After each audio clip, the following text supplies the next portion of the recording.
Shalom, pemirsa yang diberkati Tuhan, bertemu kembali dalam seri pelajaran Sekolah Sabat. Mari, saudaraku yang dikasihi Tuhan, sebelum kita lanjutkan, kita berdoa terlebih dahulu. Bapa di sorga, sekali lagi kami datang kepadamu Tuhan. Kami bersyukur atas penyertaan-Mu kepada kami sepanjang satu hari ini. Saatnya kami bersaat teduh, rindu mendengarkan firman-Mu, biarlah Tuhan urapi kami dengan kuasa Roh Kudus-Mu. Sehingga kami benar-benar dapat menikmati perbaktian kami, mesbah perbaktian kami, untuk kepujian kemuliaan bagi nama Tuhan. Terpujilah Engkau Bapa, di dalam nama Yesus kami berdoa. Amin. Pelajaran Sekolah Sabat Senin 2 September 2024 yang berjudul Tidak Satu Batu Pun di Atas Batu Lainnya. Saudaraku yang dikasihi oleh Tuhan, bacalah Markus 13 ayat 1 sampai ayat yang ke-13. Ayat pertama, ketika Yesus keluar dari bait Allah, seorang muridnya berkata kepadanya, "Guru, lihatlah betapa kokohnya batu-batu itu dan betapa megahnya gedung-gedung itu." Lalu Yesus berkata kepadanya, "Kau lihat gedung-gedung yang hebat itu? Tidak satu batu pun akan dibiarkan terletak di atas batu lain. Semuanya akan diruntuhkan." Ketika Yesus duduk di atas Bukit Zaitun, berhadapan dengan bait Allah, Petrus, Yakobus, Yohanes, dan Andreas bertanya sendirian kepadanya, "Katakanlah kepada kami, bila manakah itu akan terjadi dan apakah tandanya? Kalau semuanya itu akan sampai kepada kesudahannya." Maka mulailah Yesus berkata kepada mereka, "Waspadalah supaya jangan ada orang yang menyesatkan kamu. Akan datang banyak orang dengan memakai namaku dan berkata, 'Akulah dia,' dan mereka akan menyesatkan banyak orang. Dan apabila kamu mendengar deru perang atau kabar-kabar tentang perang, janganlah kamu gelisah. Semuanya itu harus terjadi, tetapi itu belum kesudahannya. Sebab bangsa akan bangkit melawan bangsa, dan kerajaan melawan kerajaan. Akan terjadi gempa bumi di berbagai tempat, dan akan ada kelaparan. Semua itu barulah permulaan penderitaan menjelang zaman baru.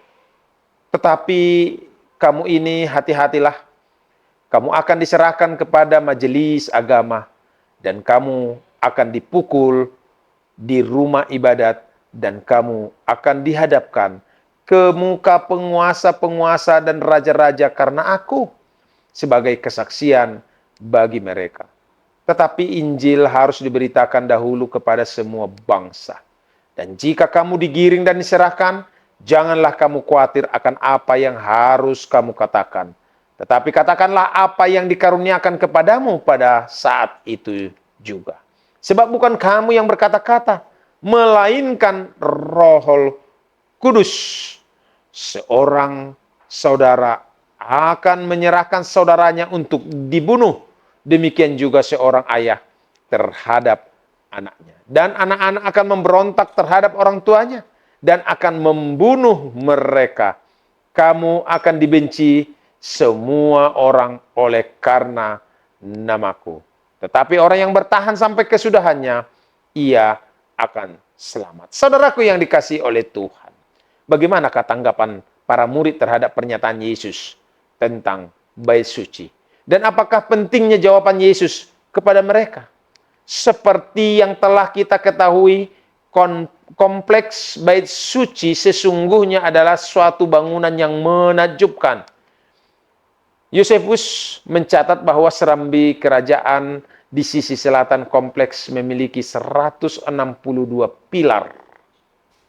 Masing-masing pilar dapat direngkuh oleh 3 orang sekelilingnya, atau antiquities, halaman 15, 11:5 dan 413-414.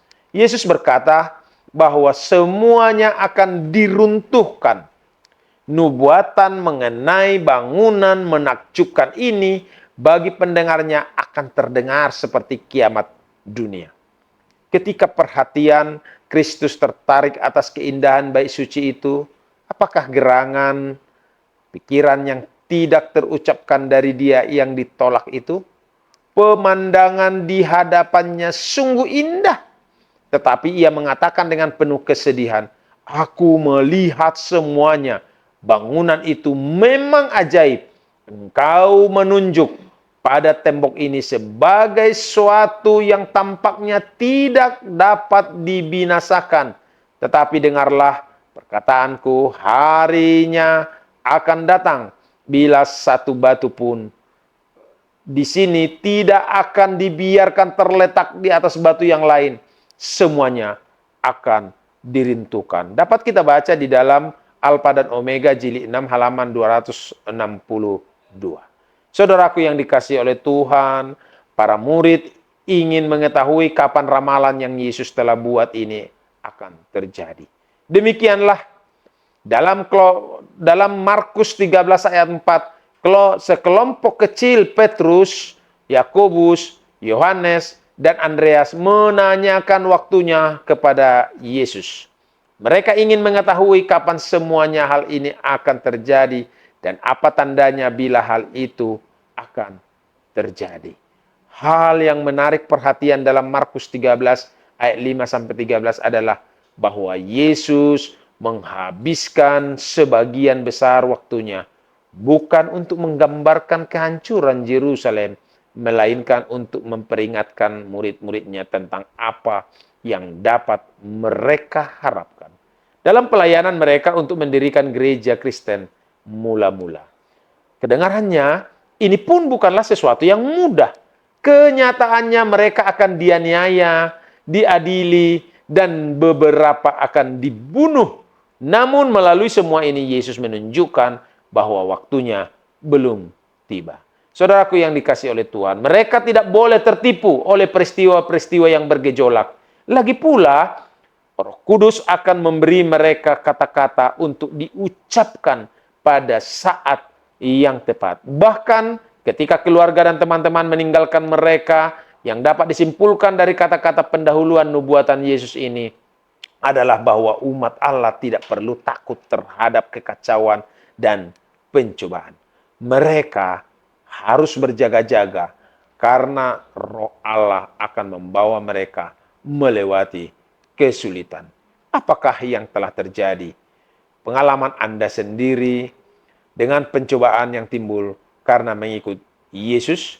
Jika Anda belum memilikinya, mungkinkah Anda perlu bertanya, apakah Anda benar-benar mengikutinya? Demikianlah renungan malam kita. Tuhan memberkati kita. Mari kita berdoa. Oh Bapa di surga, Bapa yang kekal, Bapa yang telah memberikan nubuatan-nubuatan untuk kami ketahui di akhir zaman ini. Sesungguhnya kedatangan Yesus yang kedua kali, akhir zaman, sudah sangat dekat. Kami telah melihat deru perang, kami telah melihat gempa bumi, kami telah melihat kekacauan di dunia ini. Kami rindu untuk mempersiapkan diri masuk di dalam kerajaan surga. Kuatkan kami Tuhan, penuhi kami dengan kuasa Roh Kudus-Mu. Ampuni kami Tuhan dari dosa salah kami. Di dalam nama Yesus Kristus kami berdoa. Amin.